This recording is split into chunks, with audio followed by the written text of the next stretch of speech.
We've never been able to solve this problem until the invention of Bitcoin in 2009. And the inventor of Bitcoin, who's a person we don't know who they are, they went by the name Satoshi Nakamoto, but we don't know who that is. It's the greatest mystery of the internet, is nobody knows who invented Bitcoin. But it doesn't matter because they published it for the world, gifted it to the world, and disappear.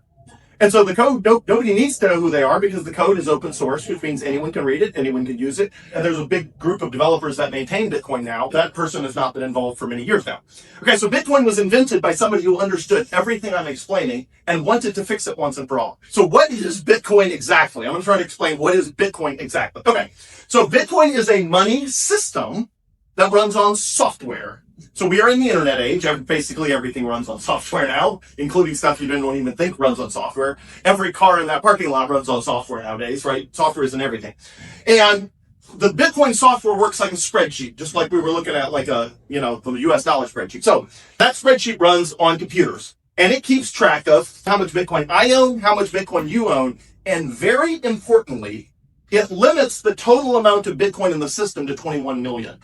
There is a hard cap. It is the only money that's ever existed in the world where we know in advance how much of it there will ever be. This is how the Bitcoin system works. And then that spreadsheet, which manages who owns what and enforces the limit, that is what the Bitcoin software does. It basically says who owns what and does the total amount owned exceed 21 million.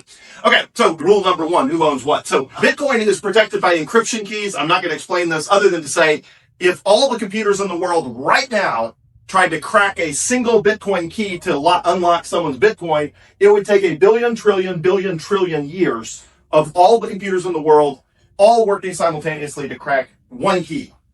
And at the end of a billion trillion years, they would have one key of one Bitcoin owner.